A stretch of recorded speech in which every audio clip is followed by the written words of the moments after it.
Hey everyone, welcome to my channel. आज इस video में हम डिस्कस करेंगे Hermite differential equation and Hermite polynomial. Before starting the topic, please subscribe my channel. So let's begin with the topic. The Hermite differential equation is given by the equation number 1, that is d2y by dx square minus 2x dy by dx plus 2ny is equal to 0. ये जो equation number 1 है ये हमारी Hermite differential equation है and its series solution is given by y is equal to summation r is equal to 0 to infinity a r x raised to power k plus r. ये जो equation number 1 है, Hermite differential equation है, इसका हम series solution दे सकते हैं by the equation number 2. Now अब इस इक्वेशन नंबर 2 को हम डिफरेंशिएट करेंगे with respect to x on both sides. मतलब हम with respect to x left hand side and right hand side differentiate करेंगे. तो हमारा ये जो y का डिफरेंशिएशन होगा तो क्या हो जाएगा, dy बाई dx. एंड ये जो टर्म है हमारी ये कॉमन है, so it will remain as it is. And x raise to power k plus R का डिफरेंशिएशन क्या होगा, k plus R x raise to power k plus R minus 1, क्योंकि x raise to power n का differentiation क्या होता है, n x raise to power n minus 1. Now consider this equation as equation number 3. Then differentiate this equation number 3 again with respect to x. So this equation number 3 will become d2y by dx square is equal to, then this will remain as it is because it is a constant. So now this whole term is a constant. Then now we will differentiate x raised to power k plus r minus 1. So the differentiation of this term will become k plus r minus 1 x raised to power k plus r minus 2. Now consider this equation as equation number 4. Now put equation 2, equation 3 and equation 4 in equation number 1. So जब हम ये तीनों equations equation number 1 में put करेंगे, मतलब d2y by D X square, D Y by D X and y की value को हमने इक्वेशन नंबर 1 में पुट करना है, ठीक है, इन सब की हेल्प से. तो हमारे पास इक्वेशन क्या आएगी, summation r equal to 0 to infinity. ये जो टर्म है हमारी ये है d2y by D X square, ये डबल डिफ्रेंसिएशन. एंड ये जो टर्म है ये dy बाई डी एक्स है, और ये जो टर्म है समेशन से लेके x रेस्ट पर k प्लस आर, ये हमारा y है, ठीक है. सिंपली हमने equation number 2, equation number 3, equation number 4 को इक्वेशन नंबर 1 में पुट किया है. अब हम क्या करेंगे, summation r is equal to 0 to infinity A R. ये जो टर्म है ये हमारी पूरी इक्वेशन में कॉमन है, इसलिए इस टर्म को हम बाहर कॉमन ले लेंगे. हमारे पास बचेगा क्या, फर्स्ट टर्म में k plus R minus 1 X raise पर k plus R minus 2. Then second term में हमारे पास ये जो पार्ट है ये हमने कॉमन ले लिया, बचा हमारे पास minus 2x k plus R x raise पर k प्लस आर माइनस 1. ये x रेज पर k प्लस आर माइनस 1 है और यहाँ पे x रेज पर 1 है. तो हमारा ओवरऑल अगर हम कंबाइन करें x की पार्ट्स को, क्या आ जाएगा, x रेज पर k plus R minus 1 and plus 1, minus 1 ये वाली प्लस 1 ये वाली, तो ये minus 1 plus 1 will cancel out. So x raise पर k plus R will be left. So अब लास्ट टर्म में हमारे पास 2n एंड एक्स रेज पर k प्लस आर रह जाएगा. ये जो चीज़ है हमने ऑलरेडी बाहर कॉमन ले ली, ठीक है. अब इसके बाद हम क्या करेंगे, ये दो पार्ट्स बन गए हमारे पास, एक ये है X raise to power k plus R, x raise पर k प्लस आर. इन दोनों को हम कंबाइन करके लिखेंगे और ये हमारा एज इट इज़ अलग ही रहेगा. और ये जो समेशन है ये हम इन दोनों के कंबाइंड के साथ लिखेंगे. वो कैसे करेंगे, नेक्स्ट स्टेप में देखते हैं. हम नेक्स्ट स्टेप में हमारे पास क्या आएगा, summation r equal to 0 to infinity A R multiply this term with this first term, we will get this. And इस इक्वेशन में हम क्या करेंगे, हमारे पास x रेज पर k प्लस आर कॉमन आ गया. देन इस पोर्शन में हमारे पास क्या है, हमने माइनस साइन बाहर ही कॉमन ले लिया. And then 2 is also common. फिर हमारे पास बचा क्या, k प्लस आर, एंड यहाँ पे क्योंकि हमने माइनस बाहर ले लिया तो यहाँ पे हमारे पास माइनस n आ जाएगा, ठीक है. हमने 2 को कॉमन लिया, जैसे माइनस 2 को हमने कॉमन लिया, हमारे पास क्या बचा, k प्लस आर, और क्योंकि यहाँ पे माइनस था इसलिए यहाँ पे प्लस आया, क्योंकि हमने माइनस को कॉमन ले लिया और यहाँ पे प्लस है इसलिए यहाँ पे माइनस n बच जाएगा, ठीक है. तो फिर बाकी टर्म्स हमने मल्टीप्लाई करके एज इट इज़ लिखी. इस इक्वेशन को कंसिडर करेंगे इक्वेशन नंबर 5. अब हम क्या करेंगे, इस इक्वेशन नंबर 5 में हमें पता है कि r की वैल्यू है 0 से लेके इन्फिनिटी तक, मतलब हम अपनी r की वैल्यू को 0 1 2 3 सो ऑन इन्फिनिटी तक पुट कर सकते हैं, ठीक है। अब हम इक्वेशन नंबर 5 में पुट करेंगे r इक्वल टू 0। तो जब हम r इक्वल टू 0 पुट करेंगे हमारे पास टर्म्स क्या बचेंगी, a नॉट k माइनस 1, क्योंकि r तो 0 हो जाएगा, x रेज्ड पर k minus 2, then minus 2a naught and यहाँ पे k minus n x raised पर k इक्वल टू 0, ठीक है। हमारे पास ये टर्म बची। अब इस टर्म में x की वो पार लेंगे जो कि छोटी होगी, ठीक है। जैसे ये x रेज्ड पर k है, यहाँ पे x रेज्ड पर k माइनस 2 है, मतलब x की ये जो पावर है k माइनस 2 वो k से छोटी होगी, ठीक है। ये k है और ये k माइनस k से भी माइनस 2 कर दिया, तो ये हमारी छोटी पावर होगी। तो अब हम क्या करेंगे, इक्वेट करेंगे x रेज्ड पर k माइनस 2 की कोफिशिएंट्स को इक्वल टू 0, मतलब जो x रेज्ड पर k माइनस 2 के कोफिशिएंट्स हैं उनको हम इक्वल टू 0 पुट करेंगे। तो क्या हो जाएगा हमारे पास a नॉट k इंटू के माइनस 1, एक्स रेज्ड पर k माइनस 2 के कोफिशिएंट्स हमारे ये थे, तो हमने क्या किया, a नॉट k इंटू के माइनस 1 इक्वल टू 0 को k माइनस 1 को इक्वल टू 0 किया। इस इक्वेशन को कंसिडर करते हैं इक्वेशन नंबर 6।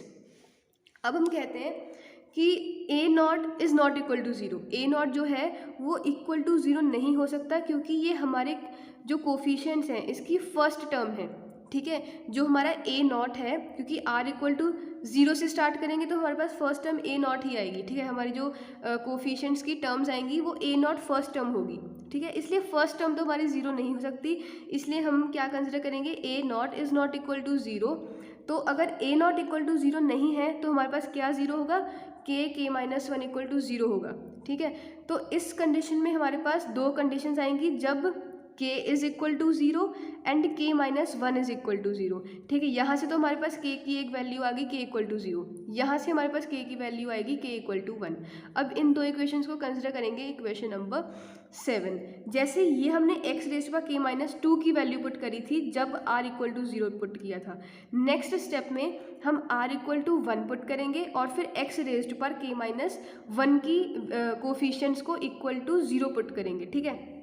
जैसे यहाँ पे हमने r की वैल्यू 0 रखी थी, सिमिलरली यहाँ भी हम r की वैल्यू 1 पुट करके देखेंगे तो हमारे पास जो कोफिशिएंट्स होंगे, जैसे अगर r की वैल्यू 1 पुट करें हमारे पास क्या आएगा, a1 k plus 1 k plus 1 minus 1 x raised पर k प्लस 1 माइनस 2 माइनस ये समेशन तो हट जाएगा क्योंकि हमने r इक्वल टू 0 पुट कर दिया, then 2a1 k plus 1 minus n x raised पर k प्लस 1 इक्वल टू 0।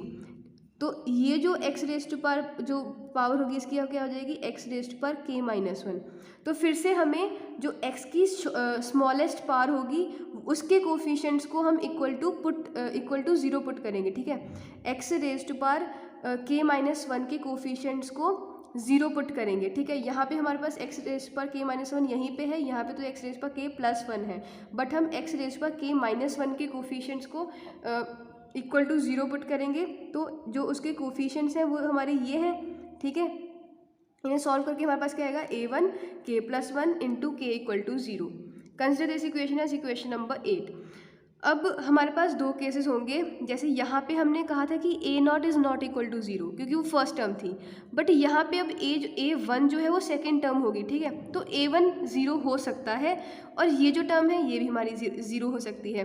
पहले हम कंसिडर करके देखेंगे कि अगर k plus 1 k equal to 0 है तो हमारे पास क्या वैल्यू आएगी k की, ठीक है। तो अगर हम इस चीज़ को इक्वल टू 0 पुट करें तो हमारे पास k की दो वैल्यूज़ आएंगी, एक है -1 एक है 0। अब 0 तो समझ में आता है कि पहले भी हमारा k इक्वल टू 0 था, अब भी अगर 0 होगा तो इट्स ओके, बट पहले हमने ये डिराइव कर चुके हैं कि k इक्वल टू 1 है। इस सिचुएशन में हमारे पास k इक्वल टू -1 आ रहा है, तो k की दो वैल्यूज़ डिफरेंट वैल्यूज़ कैसे हो सकती हैं, ठीक है। जब हमारे पास ऑलरेडी पहले k इक्वल टू 0 एंड 1 आ चुका है तो सेकंड केस में हमारे पास -1 क्यों आ रहा है, ठीक है। तो हम ये कहेंगे कि ये जो केस है इट इज़ नॉट पॉसिबल। सो हम ये कहेंगे कि इक्वेशन नंबर 8 में ये जो पार्ट है ये इक्वल टू 0 नहीं होगा, a1 इक्वल टू 0 होगा, ठीक है। तो हम क्या कंसिडर करेंगे इस चीज़ में a1 इज इक्वल टू 0, या फिर क्योंकि k पहले भी 0 था यहाँ पे हम k इक्वल टू 0 कंसिडर कर सकते हैं, और इस इक्वेशन को हम कंसिडर करेंगे इक्वेशन नंबर 9। अब जैसे हमने पहले x रेज्ड पर k माइनस 1 और x रेज्ड पर k माइनस 2 के कोफिशिएंट्स को इक्वल टू 0 पुट किया था, अब हम क्या करेंगे x रेज्ड पर k प्लस r के कोफिशिएंट्स को इक्वल टू 0 पुट करेंगे। ठीक है, हमारे पास हमें पता है कि हमारे पास इक्वेशन क्या है, इक्वेशन नंबर 5। यहाँ पे हमारे पास क्या है x रेज्ड पर k प्लस आर माइनस 2, यहाँ पे x रेज्ड पर k प्लस आर। अब हमें x रेज्ड पर k प्लस आर के कोफिशिएंट्स को इक्वल टू 0 पुट करना है, तो सिंपली हम ये जो टर्म है इसे इक्वल टू 0 पुट कर देंगे। बट यहाँ पे हमारे पास x रेज्ड पर k प्लस आर माइनस 2 है। ठीक है, इसे इस टर्म को हमें x रेज्ड पर k प्लस आर बनाने के लिए हमें क्या करना पड़ेगा, we will put r equal to r plus 2।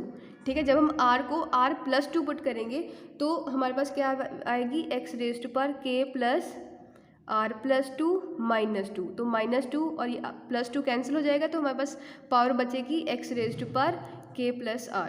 ठीक है, तो यहाँ भी सिमिलरली जैसे यहाँ पे हमने r equal to r plus 2 put किया, फिर यहाँ भी हम r प्लस 2 पुट करेंगे और यहाँ भी r प्लस 2 पुट करेंगे। ठीक है, तो हमारे पास वैल्यू क्या आएगी जब हम x रेज्ड पर k प्लस आर के कोफिशिएंट्स को इक्वल टू 0 पुट करेंगे, हमारे पास आएगा a r प्लस 2, देन जो भी हमारी r वाली टर्म थी वहाँ पे r प्लस 2 पुट करने के बाद हमारे पास आया k plus are plus 2, k plus are plus 1 minus 2ar k plus R minus n equal to 0। अब इस इक्वेशन में से हम a r प्लस 2 की वैल्यू फाइंड कर सकते हैं। इस टर्म को हम इक्वल टू के राइट हैंड साइड ले आएंगे, तो ये माइनस था तो ये प्लस हो जाएगा, देन ये जो टर्म है ये डिवाइड में आ जाएगी। ठीक है, तो हमारे पास क्या आएगा A are plus 2 is equal to 2 k plus R minus n into A R upon k plus are plus 2 into k plus are plus 1।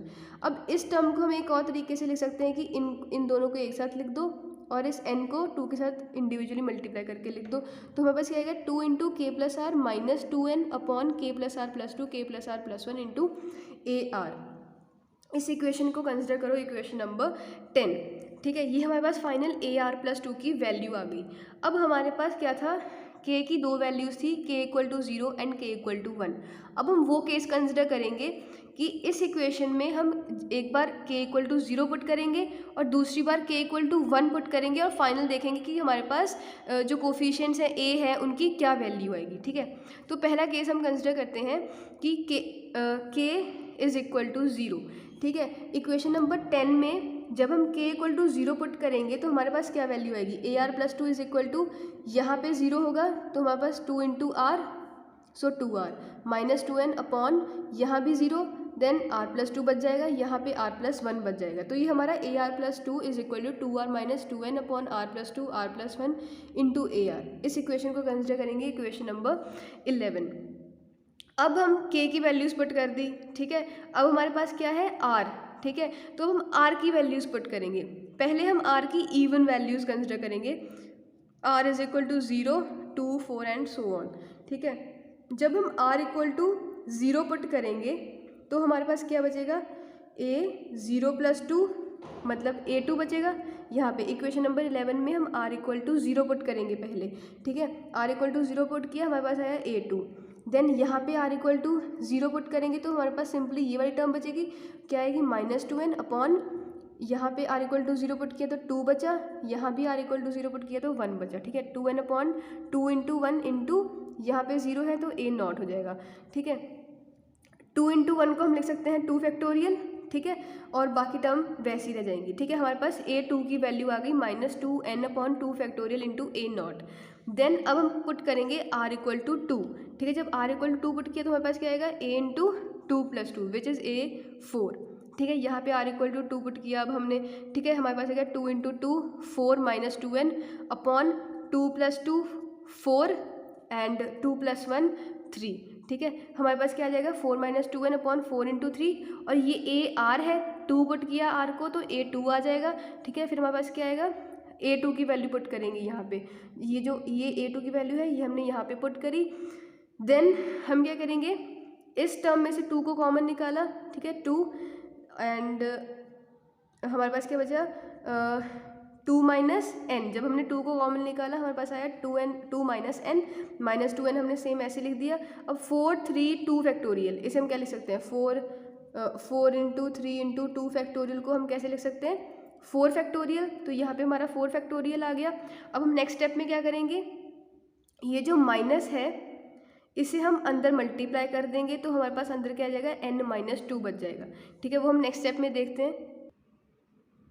तो प्रीवियस स्टेप को सॉल्व करके हमारे पास वैल्यू आई a4 is equal to 2 square into n minus 2 a0 upon 4 factorial. और ऐसे ही हम r equal to जैसे 0 और 2 पुट किया, वैसे हम r को 4 6 पुट करके हमारे पास डिफरेंट वैल्यूज़ आ जाएंगी। ठीक है, तो अगर हम a2 a4 को देखें तो इन जनरल हम एक फॉर्मूला लिख सकते हैं r की 0 to 4 वैल्यूज़ सो ऑन। अगर हम 2m कंसिडर करें, ठीक है, तो r की वैल्यू अगर 2m तक कंसिडर करें तो हम जनरल फॉर्मूला एक लिख सकते हैं। ठीक है, अगर इन्हें हम नोटिस करें तो क्या हो जाएगा, a2m is equal to minus 2 raised to power m n minus 2 n minus 2m plus 2 into a0 upon 2m factorial. ठीक है, ये हमारे पास कैसे चीज़ें आई। ठीक है, हमें बताया कि हमने r जब 0 पुट किया तब हमारे पास n आया था सिर्फ, अब 2 पुट किया हमारे पास n माइनस 2 आ गया। तो जैसे ही हम r की डिफरेंट वैल्यूज़ पुट करेंगे तो हमारे पास आगे ये टर्म्स भी इंक्रीज़ करती जाएंगी।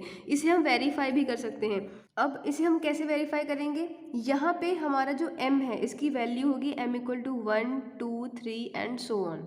ठीक है, इसे वेरीफाई करने के लिए हम a2, सपोज हम a2 फाइंड करें। ठीक है, m की वैल्यू इक्वल टू 1 पुट करेंगे। ठीक है, तो हमारे पास a2 आएगा। और a2 को सॉल्व करने के लिए कोई भी टर्म अगर सॉल्व करनी है तो हम लास्ट टर्म को पिक करेंगे। ठीक है, क्योंकि ये जनरल टर्म होगी। ठीक है, तो यहाँ पे अगर हम m इक्वल टू 1 पुट करें तो हमारे पास क्या आएगा, n माइनस 2 इंटू 1 प्लस 2। सो ये n माइनस 2 प्लस 2 हो जाएगा, तो यहाँ पे हमारे पास सिंपल n बच जाएगा और माइनस 2 रेज़्ड टू पावर 1 होगा, n upon 2 into 1 will B 2 factorial और हमारे पास a0 आ जाएगा। और अगर हम आप पहले स्टेप्स में जाके देखें तो हमारी a2 की सेम यही वैल्यू होगी। सिमिलरली a4 के लिए भी हमारी ऐसे ही वैल्यू आएगी। a4 के लिए हमें m इक्वल टू 2 पुट करना पड़ेगा। ठीक है, तो इन जनरल हमने एक फॉर्मूला लिख लिया a2m equal to this thing, and इस इक्वेशन को हम कंसिडर करेंगे इक्वेशन नंबर 12।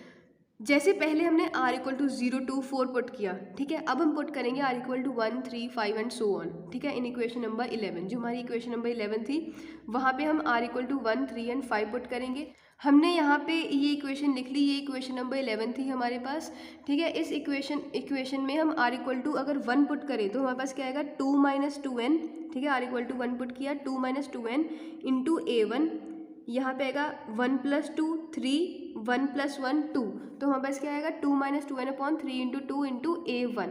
ठीक है, यहाँ भी हम क्या करेंगे, माइनस 2 को कॉमन लेंगे, माइनस 2 को कॉमन लिया हमारे पास आएगा n माइनस 1 अपॉन 3 फैक्टोरियल, क्योंकि 3 इंटू 2 और इंटू 1 लिख सकते हैं, तो हमारे पास क्या आ जाएगा 3 factorial into a1। Similarly r equal to 3 put करेंगे तो हमारे पास a5 क्या आएगा 6 minus 2n upon 5 into 4 and a3 की वैल्यू हम यहाँ से पुट करेंगे। ठीक है, और फिर हमारे पास ये वैल्यू आएगी। इस वैल्यू में से हम इस टर्म में 2 कॉमन लेंगे तो हमारे पास क्या आएगा 3 माइनस 2, जो हमने यहाँ पे लिख दिया। ठीक है, और इस टर्म में हमारे पास माइनस 2 n माइनस 1 वैसे ही लिखा है हमने। ठीक है, और हमारे पास ये a5 की वैल्यू आएगी। यहाँ पे हम 2 इंटू 2 है तो लिख सकते हैं 2 रेज़्ड टू पावर 2, और यहाँ पे हमने n माइनस 1 और यहाँ से हमने माइनस को बाहर ले लिया तो हमारे पास क्या आएगा, माइनस ये था और ये जो माइनस है हमने कॉमन लिया तो वो प्लस हो जाएगा। ठीक है, उस प्लस को हम इस फॉर्म में भी लिख सकते हैं माइनस 2 रेज़्ड पावर 2, क्योंकि वहाँ पे 2 इंटू 2 4 ही होगा, पॉजिटिव है। a5 की वैल्यू यहाँ पे हमारे पास पॉजिटिव में आएगी क्योंकि हमने ये n को माइनस को बाहर ले लिया। लेकिन अगर हम देखें माइनस 2 का स्क्वायर अगर करें तो वो भी 4 ही होगा, इसलिए जो वो पॉजिटिव टर्म थी उसे हमने ऐसे लिख दिया माइनस 2 रेज़्ड टू पावर 2, और बाकी टर्म्स हमारी as it is and so on. हम अगर r की वैल्यू 5 7 9 पुट करेंगे तो हमारे पास ऐसे ही एक वैल्यूज़ आ जाएंगी। और इन जनरल जैसे हमने यहाँ पे a2m फाइंड किया था 0 to 4 की वैल्यूज़ के लिए, यहाँ पे हम r इक्वल टू 1 3 5 7 के लिए भी एक जनरल फॉर्मूला लिखेंगे। ठीक है, वो हमारे पास क्या आएगा, A2m, ठीक है। यहाँ भी हमारे पास m की वैल्यू क्या होगी 1 2 3 एंड सो ऑन। जैसे ये हमारा जनरल फॉर्मूला हमने लिख दिया। अगर इसे भी हम वैसे ही वेरीफाई कर सकते हैं जहाँ पे जैसे हमने यहाँ पे वेरीफाई किया था m = 1 पुट करके हमारे A2 की वैल्यू आई थी, m = 2 पुट करके देख सकते हो हमारे पास A4 की वैल्यू आ जाएगी।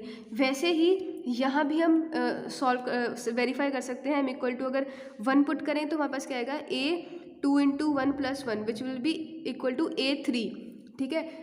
और फिर यहाँ पे verify right hand side verify करने के लिए हम यहाँ पे इस लास्ट टर्म में m = 1 पुट करेंगे तो हमारे पास क्या आएगा n-2 + 1 which is equal to n-1। और अगर हम अपने A3 की वैल्यू देखें तो हमारे पास यहाँ पे n-1 है, और फिर यहाँ भी -2 अगर 1 करें तो हमारे पास ये -2 आ जाएगा, ठीक है।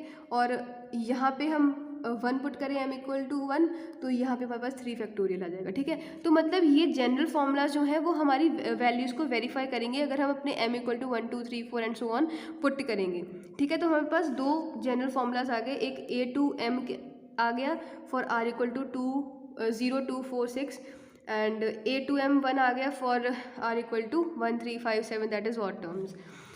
अब हम एक और केस कंसिडर करेंगे। हमने ये ऑलरेडी देख लिया कि A1 = 0, बट यहाँ पे हम कंसिडर करेंगे if A1 is not equal to 0, ठीक है। ये तो हमें पता है कि A1 = 0 है, बट यहाँ पे हम कंसिडर करेंगे कि A1 is not equal to 0। तो हमारी y की वैल्यू जो है वो हम कैसे लिख सकते हैं, समेशन r = 0 to ∞ ARx⁻r। अब हमने यहाँ पे हमें पता है कि हमने कंसिडर किया था कि जो हमारा सीरीज सॉल्यूशन है वो है r = 0 to ∞ ARx⁻k+r। तो हमने यहाँ पे k क्यों नहीं लिया, क्योंकि ये हमारा वो केस चल रहा है जहाँ पे हमने k की वैल्यू को 0 पुट किया है, ठीक है। ये जो वैल्यूज़ हैं ये हमारी तब आई हैं जब k = 0। तो यहाँ पे k = 0 पुट किया तो हमारे पास वैल्यू क्या आएगी y की, ये, ठीक है। अब हम इसे अगर ये सॉल्यूशन एक्सपैंड कर दें, ठीक है, समेशन को खोल दें हम, तो हमारे पास क्या आएगा r = 0 1 2 3 ये सारे पुट करेंगे।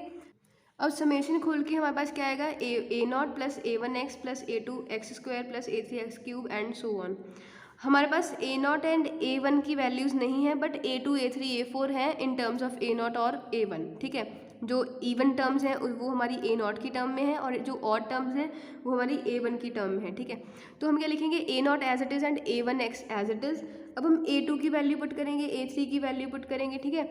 ये जो वैल्यू है ये हमारी A2 की है जो हमने ऑलरेडी निकाली थी, और ये जो वैल्यू है ये हमारी A3 की है, ये वैल्यू हमारी ये वैल्यू A4 की है, ये वाली वैल्यू A5 की है एंड सो ऑन। और अपने फॉर इवन टर्म्स अपना ये जनरल टर्म आई थी और ये जो टर्म है ये हमारी ऑड टर्म्स के लिए आई थी, ठीक है।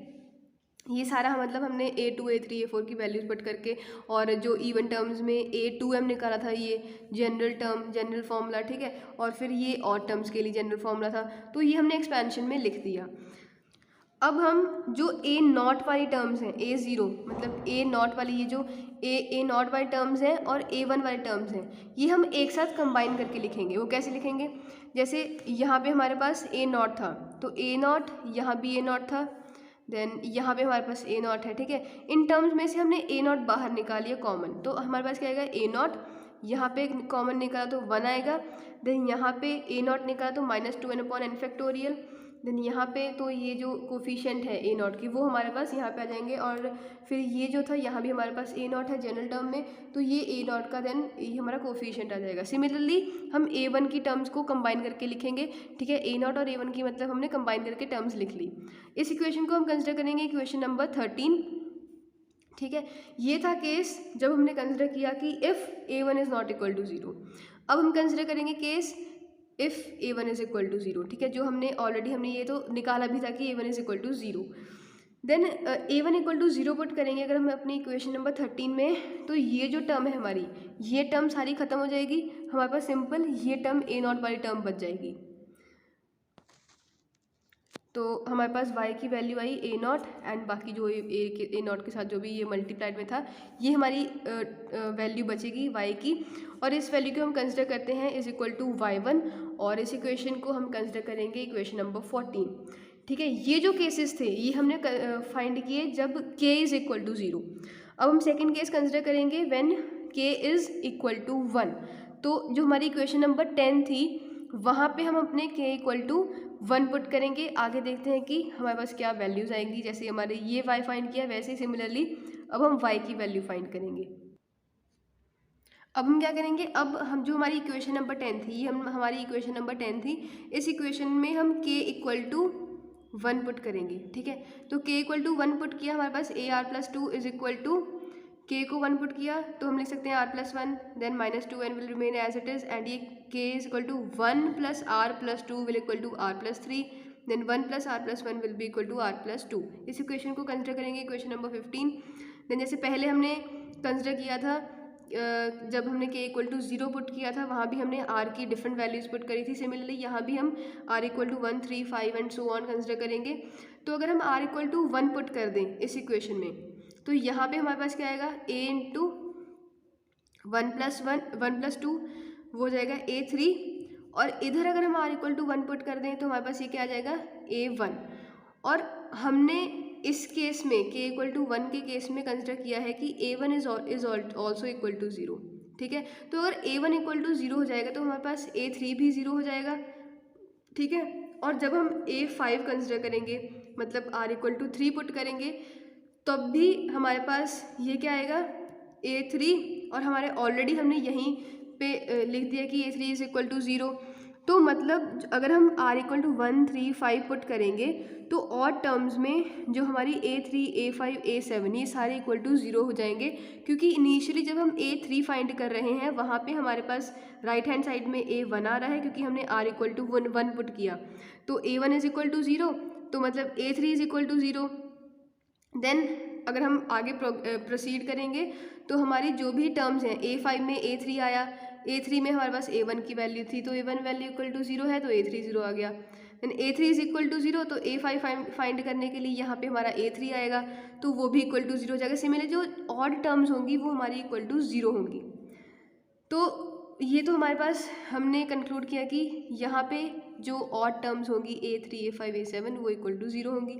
अब हम कंसिडर करेंगे even terms r equal to 0, 2, 4, 6 and so on in equation number 15। ठीक है, इक्वेशन नंबर 15 में हम 0, 2, 4 पुट करेंगे r की वैल्यू में। ठीक है, तो हमारे पास क्या आएगा, अगर r इक्वल टू 0 पुट करेंगे हमारे पास आएगा a2 और यहाँ पे क्या आएगा 2 into 0 plus 1 is equal to 2 minus 2n, यहाँ पे इक्वल टू 0 पुट करा तो 3, 0 पुट किया 2। ठीक है, बाकी टर्म्स हमारी रह गई और r इक्वल टू 0 पुट किया a नॉट आ गया यहाँ पे। ठीक है, तो हमारे पास क्या आएगा, यहाँ पे हम 2 कॉमन लेंगे, -2 कॉमन लेंगे तो हमारे पास टर्म क्या आएगी -2 into n minus 1 upon 3 factorial. ये इसे हम इंटू 1 करेंगे तो हमारे पास क्या आ जाएगा 3 फैक्टोरियल और into a naught. Then similarly यहाँ पे हमने r इक्वल टू 0 पुट किया, यहाँ पे r इक्वल टू 2 पुट करेंगे तो हमारे पास ये a4 की वैल्यू आ जाएगी। तो इन जनरल जैसे पहले भी हमने जनरल फार्मूला फाइंड किया, ठीक है, तो यहाँ भी हम जनरल फार्मूला फाइंड करेंगे। हमारे पास जनरल में क्या आ जाएगा a2m is equal to -2m n-1 n-3 so on n-2m plus 1 into a naught upon 2m plus 1 factorial. और ये भी आप वेरीफाई कर सकते हो for m equal to 1, 2, 3 and so on. ठीक है, अगर आप m की डिफरेंट वैल्यूज़ पुट करोगे तो हमारे पास a2, a4, a6 की वैल्यूज़ आएंगी जो कि सिमिलर होंगी जो हमने यहाँ पे फाइंड करी हैं। ठीक है, बस ये ध्यान रखना है कि अगर आपको ये वेरीफाई करना है तो वेरीफाई करने के लिए आप लास्ट की टर्म RHS को वेरीफाई करने के लिए लास्ट की टर्म पिक करोगे, आगे कुछ नहीं देखना, बस ये -2h/m कंसिडर करना है और ये लास्ट की टर्म कंसिडर करोगे न्यूमरेटर को वेरीफाई करने के लिए। यहाँ पे भी आप जैसे m इक्वल टू जो भी वैल्यूज़ होंगी वो वेरीफाई हो जाएंगी जब आप पुट करके देखोगे। तो हमारे पास क्या था, सीरीज सॉल्यूशन में हमने कंसिडर किया था कि y is equal to summation r equal to 0 to infinity ARx raised to power k plus r था। इस केस में हम कंसिडर करें कि k is equal to 1, so हमारा जो y इज इक्वल टू क्या हो जाएगा, summation r equal to 0 to infinity ARx raised to power r plus 1 आ जाएगा।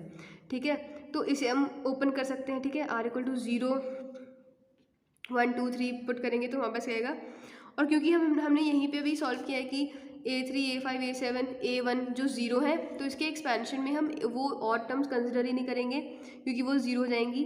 तो हमारे पास क्या बचा, a0x, a2x cube, a4x raised to power 5। ठीक है, ये कैसे आई, अगर हम r इक्वल टू 2 पुट करेंगे तो क्या हो जाएगा a2x raised to power 2 plus 1 तो आ गया x क्यूब। a4 कैसे आया, a4 एक्स रेज पावर 4 + 1 क्या आएगा एक्स रेज पावर 5, ठीक है। यहाँ पे हम क्या करेंगे, अब A2 A4 की वैल्यू पुट करेंगे, देन हम एक जनरल टर्म भी अपनी यहाँ पे लिख देंगे जो हमने यहाँ पे फाइंड करी है, ठीक है। तो उन सब टर्म में से हम A0 को कॉमन लेंगे, देन हमारे पास ये सारी टर्म्स बचेंगी। इस इक्वेशन को इक्वल टू पुट करेंगे y2 और कंसिडर करेंगे इक्वेशन नंबर 16, ठीक है। जो हमारी इक्वेशन नंबर 13 आई थी और इक्वेशन नंबर ये 16 है, ये सॉल्यूशंस हैं सेम इक्वेशन के, मतलब जो y है, ठीक है। पहले हमारे पास जो इक्वेशन नंबर 13 थी उसमें हमने कंसिडर किया था y = y1 था, और यहाँ पे हमने कंसिडर किया कि y = y2 किया था। लेकिन ये हम ये नहीं कह सकते कि y1 = y2 नहीं कहेंगे, बट ये जो इक्वेशंस हैं वो सेम इक्वेशन के सॉल्यूशन है, इसे हम कंबाइन करके लिखेंगे, ठीक है। तो जनरल सॉल्यूशन जो हमारी हर्माइट इक्वेशन का था उसे हम लिख सकते हैं y = ay1 + by2, क्योंकि हमारे पास दो वैल्यूज़ आई हैं y1 एंड y2। जब हमने y1 कब आया था, जब k = 0 था, एंड y2 कब आया, जब k = 1 था, ठीक है। तो इसे कंबाइन करके लिखेंगे y = ay1 + by2। तो ये जो इक्वेशन है ये हमारी हर्माइट इक्वेशन का जनरल सॉल्यूशन होगा, and consider it as equation number 17। And इसके ये जो a b हैं वो कोई आर्बिट्ररी कॉन्स्टेंट्स हैं, एंड y1 y2 हमने इक्वेशन नंबर 13 एंड 16 में फाइंड किया, ठीक है। तो ये जो था ये हमने डेराइव कर लिया हर्माइट इक्वेशन का जनरल सॉल्यूशन। हर्माइट पॉलिनोमियल हम नेक्स्ट वीडियो में देखेंगे, ठीक है। वीडियो अच्छी लगी तो लाइक कर देना, चैनल सब्सक्राइब कर देना एंड शेयर कर देना। Thank you.